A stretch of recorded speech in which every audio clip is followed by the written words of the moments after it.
जय हिंद जय भारत सभी साथियों के लिए। तो आज हम बात करने वाले हैं यूपी पुलिस एसएसएफ। तो मतलब एसएसएफ की ड्यूटी कितनी रहती है, कहाँ कहाँ इसकी ड्यूटियाँ लगती हैं, छुट्टी टाइम पे मिलती है कि नहीं मिलती है, और ड्यूटी कितने घंटे की रहती है और सैलरी कितनी रहती है। तो इन्हीं सब बातों पर चर्चा करने वाले। जैसे कि जो अभी आपने देखा था, नोटिफिकेशन आया था, मतलब नोटिफिकेशन नहीं ट्विटर पे आया था, उसमें बताया गया था कि एसएसपी इतने पद है, मुझे काउंट याद नहीं कि मतलब 500 थे या 600 जितने ही पद हो।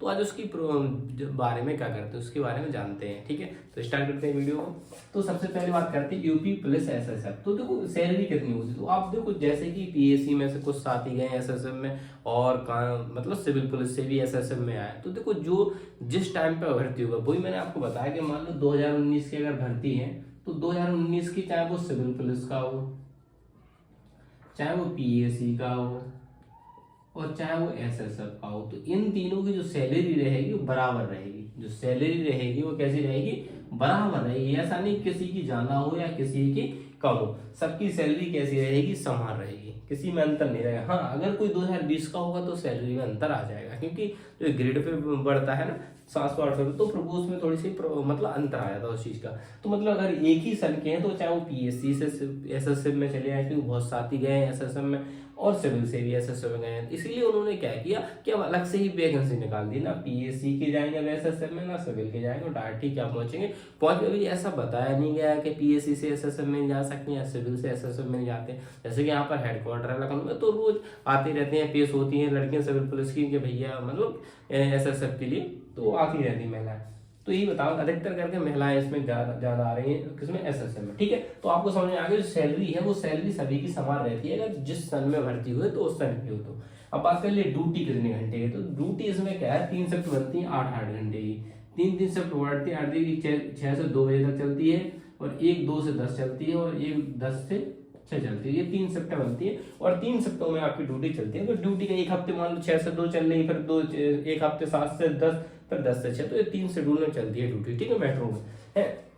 अब ड्यूटी कहाँ कहाँ लगती है, तो ड्यूटी देखो इसकी लगती है मेट्रो में। जैसे कि लखनऊ में देखो मेट्रो में लगती है, विधानसभा विधानसभा ड्यूटी लगती है, कचहरी, ठीक है, कचहरी हुआ आपका, और जैसे कि देखो न्यायालय वगैरह, न्यायालय और हाई कोर्ट है जो भी है, ठीक है, एयरपोर्ट, तो मतलब ये ऐसे ऐसे जो इंडस्ट्रियल एरिया है, सरकारी संपत्ति है, तो वहां पर इसकी क्या लगाई जाती है, ड्यूटी लगाई, जैसे मेट्रो, विधानसभा, कचहरी, न्यायालय, एयरपोर्ट वगैरह, और भी चीजें, मंदिर वगैरह। तो ये क्या है, एसएसएफ वहां पर क्या कर रही है, ड्यूटी कर रही है। जैसे कि अभी राम मंदिर बना था, तो वहां पर भी एसएसएफ की ड्यूटी चली थी, अलग से एक कंपनी बना के भेजी गई थी, तो वहाँ एसएसएफ ड्यूटी कर रही, तो एसएसएफ है। जैसे कि वहाँ अयोध्या में तो एसएसएफ है, तो वो वहाँ की ड्यूटी करती है, और लखनऊ से भी एसएसएफ की एक कंपनी बनाई थी, मतलब 180-90 लड़के गए थे। तो ये है कि मंदिरों की ड्यूटी में भी आपको देखने को मिलेगी आने वाले समय में। तो ठीक है, तो ये सब इसकी क्या रहती है, ड्यूटियां रहती है। ड्यूटियों का जो शेड्यूल रहता है वो 3 पार्टों में डिवाइड रहता है।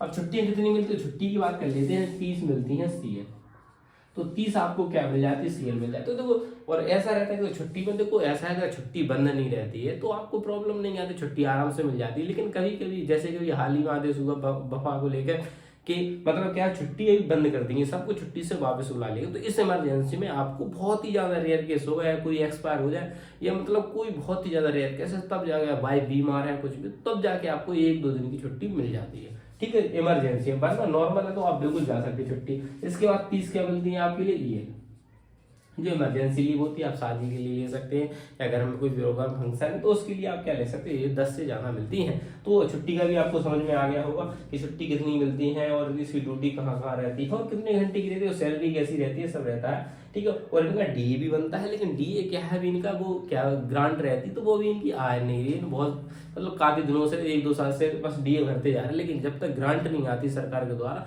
तब तक डीए नहीं मिलता है। ठीक है, तो आशा करता हूँ आपको चीज अच्छे से समझ में आए होंगे। फिर भी कोई डाउट अगर आपका रहता है एसएसएफ से रिलेटेड, तो आप बिल्कुल मुझे कमेंट करके पूछ सकते हैं, मैं आपको उसका अच्छे से जवाब दूँ। अब इसके बाद हम नेक्स्ट वीडियो आपके लिए लेकर आएंगे एपी की, ठीक है, आर्म पुलिस की। तो उसके बारे में और जानकारी बताएंगे, वो कैसी ड्यूटी रहती है, किस किस साथ लग सकते हैं, कहाँ का, तो उसके बारे में और आपको डिटेल से जानकारी दूंगा। मिलता हूँ नेक्स्ट वीडियो, तब तक के लिए जय हिंद, जय भारत, इंकलाब जिंदाबाद, थैंक यू।